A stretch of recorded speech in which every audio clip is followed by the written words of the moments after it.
Hi fam, so susunduin na namin si Lianica and we'll try to check some open house today. Northwest naman siya, or I think northeast of Calgary pa rin. But I'm showing the car kasi parang nagkakaroon siya ng lights here. So I'll check on it na lang pagbalik namin. So yan, kompleto kami and susunduin lang namin si Lianica. So we'll see you again later.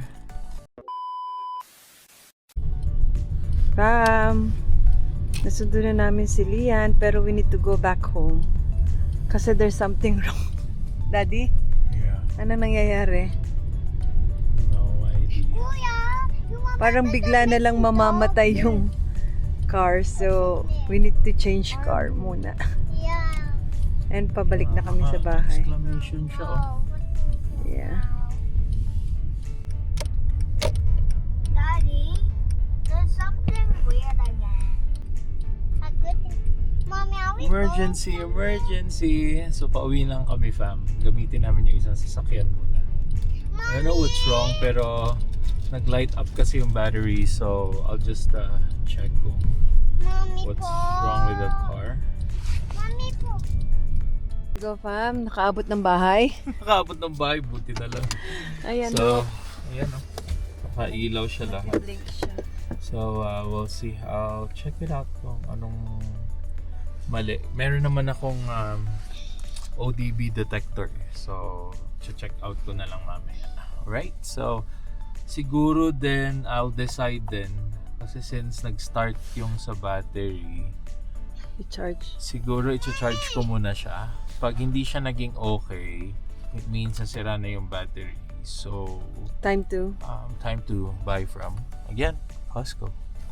So, ayan, off na muna natin and palit tayo ng sasakyan. And just like that, fam, nakapagpalit na tayo ng sasakyan. So, Sana china-charge. battery lang. Sana nga. China-charge ni Daddy ang Odyssey ngayon sa bahay. Kasi, first time actually. Oh yeah, first nangyari, time. no? Kung saan na yun, umabot lang, Kaya nga. nag-Vancouver na, nag-Whistler, First time yun. nag-Jasper. Ginamit ko pa yung kaninang morning Yeah. actually. Bumigay lang talaga yung battery. Yeah, so Hopefully ganun lang siya. hopefully ganun lang yung mangyayari kay Odyssey. So, chinarge muna ni Daddy. And, Kung hindi, mabibila natin si Mami ng Tesla biglaan. wala. Ay, sana all. Baka magdilang anghel. O, diba? So, heading to Costco na kami. Pero dadaan mo na kami, try namin dumaan sa parang isang show home. Ayo. Kasi nga, medyo nanggigigil si Daddy. At yun na lang ang lagi kong ginagawa bago matulog. Nagtititingin ng mga... Yeah, ng bahay. Kasi Bahay. maganda yung price ng bahay. Ayan.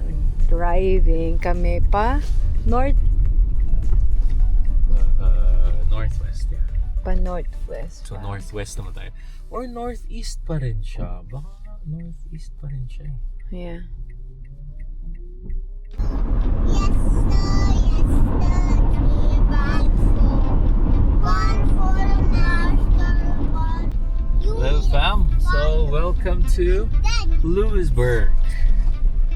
Northeast pa ata to.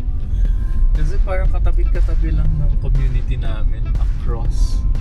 So, tignan natin. Lewiston. Lewiston. Katabi siguro nito is Livingston siguro. So, we'll see. Ayan. First time namin dito. So, stop ko siya. Lewiston. Keystone Creek. Hi. There you go. Ayan, mga nagbibuild pa lang talaga. Bagong-bagong community. Yeah. Love it. I love it. Madaming research pa to love kasi bagong community nga. Ang problem lagi sa ganun pa ay yung school. Yeah. So let's see kung may school na ba sila, kung may ano na. Ayan. Lewiston. Love it. So we'll check it out. I love it. Kuya, this is where the dog came from. What is And we're here, fam. Sterling. So madami silang mga builders din na nandito. Sterling Homes. Okay, so let's check it out. Yan fam, dito daw kami kasi may balcony dun sa taas. Parang katabi ng master's balcony ah. Parang good start yan, love ah. Okay, so let's see. Ayan, hopefully open pa sila. Kasi around 5, 6 na to ng gabi fam. So hopefully. Ayan, so pagdating dito. Okay. Alrighty. Ayan, so Sterling Homes. Having a little kids. Wait a minute. Okay. Thank you. Alright. And these are 2 units? These are 2 units for a detached garage, single family. Alright. Are you guys looking for any? Ayan fam, so let's start our first tour here. So this is actually a 2,300 square feet na bahay. Ayan. Tawag ay Damon Sterling Homes. So I'll let mommy continue the tour. Let's go to the basement first. Yeah, we can go to the basement first. So don't miss their legal basement. So we'll see. Oh, how about let me just ask the price right away, fam. So just a quick one. Alright fam, so there you go. This is, by the way, a 750,000 pag bare. And ang term pala nun pag yung basement ay pwede kang lumabas ay ang tawag nila walkout lot. So the basic is 750 pag nagpa-build ka ng basic nito. Pero as is daw fam, ang makikita nyo ay 950 with the built basement or finished basement. Yan. So, ang ganda. So pagbuka niyo fam, meron na tayong first. That's what is this? Yes. Room agad. Ganda. So room ni Mommy and Daddy to, ng Mommy La and Daddy Lo from Davao. Okay. And Siyempre ganun naman tayo. Let's try to imagine, di ba? Okay. And then they will have their own kitchen. And their own laundry. Ganda. Yeah, the washroom. Very spacious washroom. Standing. Parang sobrang spacious nito ah. Yeah, standing bag. Oh, Standing shower. ganda nung finish din. And yeah, yung details ito fam. Open. Okay, so very spacious. At saka ang taas, lab. 9 foot to na ceiling. Taas. Ganda. Ganda ng toilet. Okay, so labas na tayo dito. So again fam, nasa basement tayo ngayon. Finished basement. Again, as is, 950. Pag basic, well, hindi siya finished basement, 750. So there you go. And let's look at the other room. Yeah, so quick pan tayo. So dyan tayo bumaba kanina. I think the mechanical furnace. Nakalock siya. Nakalock siya. Okay. And And very we good have size. another room. Ganda dito, may view siya. Like the garden view. Yan. So dito naman ang kay Mama. In Laguna. Oh, di ba? Wow. Singtangkad ko yung window. May ano na. Ganda. May So ang tawag pala sa ganito, love, walkout lot. walkout lot. Yung basement ay diretsong lalabas ka. Yeah. It's called the walkout lot. Walkout lot. Ganda. Ganda. Yan. This is the second room. This is the second room. Ano lang din siya? Good, very good size. Here you go. Quick pan. Yan. Oh, mommy, And that's then living room. Yeah. So quick pan tayo from here. Again, nasa basement lang tayo. Wow, laki nung ano, pillars nyo. So, sa basement pa lang, ulam na, kung baga. Extra. Magandang maganda na, basement legal pa lang. basement. Legal basement. So may separate yan siya ng lahat. Okay, so akyat naman tayo fam. No, dito na. Well, how can we get the upstairs? You want me to- Here. Okay. So we're entering now the main We have a dirty kitchen. area of the house. So again, 2 kitchens sila. Ang tawag dito hindi na dirty kitchen, sa atin dirty kitchen ang tawag, fam. Dito is a spice kitchen ang tawag. Spice kitchen with the pantry included. Yeah. Dito ako maglalagay. Ah, pero sa akin, fam, ipapatanggal ko siguro to. Gagawin ko office ko. Yeah. Di ba? Yeah, exactly. Kasi why would you need that two kitchen? Pero yung iba kasi gusto talaga nila hindi nangangamoy, di ba? Pag magpiprito ka ng tuyo, ayan, diyan ka magpiprito ng tuyo. Hindi dito sa main kitchen. Ayan, ganda. We have a balcony here as well. So, here you go. Granite countertop, black. Ganda. Then, ayan, fam, ang main floor. So, dito, katabing-katabi ng countertop. Yan ang countertop, katabing-katabi niya. Itong dining. And, ang magandang living room nila. So, good size living room. Yeah. So, pag may bisita ka, fam, can you imagine? Yan. So, nandito ka sa gilid, right? Yan. Dito ka nag-aasikaso. Or nagluluto si mami doon. Yan. Kita niya yung nagda-dine dito. Kita mo rin yung bisita doon. Tapos kung may TV, syempre, kita mo rin yung TV. So, ganda. And isang highlight dito, fam, ay meron siyang balcony. Yan. And then may space in between. So, okay na rin. Kasi para at least meron kang view nung sky. So, maganda. There you go. Yan. Ang kanilang countertop here. Okay. So, to the right. Mamaya tayo sa second floor. Ito yung main door. To the right is one bedroom na nasa ground floor. Oh, ganda. So this is really the office, love, right? Yeah. Yeah, this should be the office. Yeah. Good size. Yeah. Or, syempre, for grandparents. Usually ang nandyan. Yan. And then, actually, full bath siya. Oo Hindi nga, siya no? powder. Full Yan ka, medyo kakaiba, no? Yeah. Kasi siguro dahil may isang room Oh, dito. yeah. Yeah, probably. So, kailangan ng full bath. Pero astig, full bath siya. This is the main And door. then, this is the main door. And then, ito yung closet. Mga jackets. Okay. So, kita mo here. Ayan.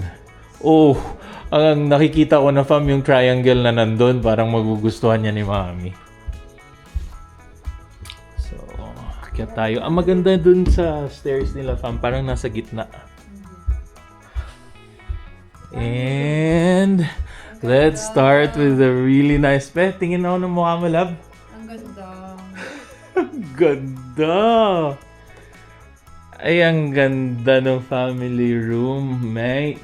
Kasi may So, dito muna tayo sa right, fam. Family room, katapatan is an open balcony. Ang ganda ng setup dito. Parang may balcony ka sa... Yeah, may balcony ka doon sa first floor. May balcony ka dito, fam. And look at that. Ang ganda nito, parang cathedral thing. Ayan, so quick pan tayo. Para ma-appreciate niya yung family room. Ayan. Okay, and sabi ni Mommy, may mini office na naman daw dito. So, pwede tayo mag-work from home both. Yeah.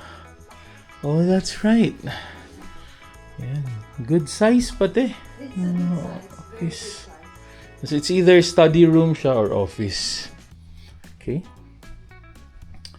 And ayan. So ito yung parang pathway. Wala. Okay, to the right is Common... the common toilet. Yeah, full bath. Ang laki. Laki nga space. Ang ganda ng space niya, oh. Laki. Ito yung linen towels. Okay, linen closet. And then, Dun sa left. the first common room. First common room. Room ni Kuya. Cute. Do it like single bed for kids talaga kasi they have a walk-in closet too. Yeah. Parang ganda nito, oh, kasi ano Tapos yung fam, balcony kanya mo. yung balcony view. Yeah. Ang ganda. Nakaka-elives tong balcony yung lang. balcony. Yeah. Parang gusto ko nang may balcony. Yeah. Kahit ganyan lang yung size. Kaliit, no? Yeah. Diba? So Sobrang. parang pang ano siya eh, pang muni-muni. Alam mo naman tayo, mahilig tayo magmuni-muni fam, di ba? Ito pang boys So talaga. the next ano, one is the boys room. Meron Kahit na girls room naman. Pero, hello Kobe, rest in peace. So Mamba room to. Then, meron ding walk-in closet. Then, walk-in closet. And, Excited Wow. na ako sa master bed. oo nga. Yan, tingnan natin yung master's bedroom. So, laundry. Wow, ganda naman. Okay, the laundry room is a room. It is a room. And, sobrang, spacious pa niya. I like it. Ito, ano ba to? Wala. Ano kaya yan? Oh, dito sa toilet. Yeah. Invisible. Ay, the linen. Oh yeah, the linen. Yan. So yan yung laundry room. And Ang walk-in closet ang mo ay may walk-in room talaga. closet mo ay room talaga. So actually, pwedeng mag-office din dito kung gusto mo. Ang laki. Ang laki. Laki. Daddy, look, there's a basketball room. Opo. And look It's at an this. open This is concept the of the washroom. toilet. So, ganda. Ito oh, gusto ko to, Standing love. and Yeah, perfect. So, dalawa. standing and bathtub. Yeah, so his and hers, syempre, then- the standard sa mga ganito kalaki, 2,300. And the private toilet. Yeah, the private toilet. So, hindi mamomroblema kung yung isa gusto lang Maligo. maligo. Yes, honey, I can see that. And that's so slippery. Wow. And I like the size. And again, let's go to the whew, the main master's bedroom. Look at that. So, ganda. Ganda ng size niya. Kasing laki nung room siguro natin to, love. Yeah. So, ganito yung kalaki yung room namin. Si Masters. Look at that view. May pond pala doon. View. Mini lake. Mini pond. Oh, Mini yeah. lake. Ito yung view niya, fam. Yeah. Pagising sa umaga. Ganda. Ang ganda. So, may mga nakatira na, kita nyo, new community to. As in, new community talaga siya, fam. So, there you go. We're done with this house. Meron pa tayong itutour sa kabila. So again, this is a 2,300 square feet na house. Ang basic niya or base price niya is around 750,000 Canadian. If kung ganito ang kukunin nyo, nasa 950 siya with a legal basement. So, syempre, para mortgage helper siya or kung ang laki ng family, pwedeng yung grandparents ay nandun sa baba. So, madaming options na pwedeng gawin. So, there you go. Sa mga friends namin dyan sa Vancouver, hello sa inyo. Baka. So, 750K gets you this kind of house here in Calgary. So, punta na tayo dun sa kabila, fam. And let's end the video here. Don't forget to like, share, and subscribe.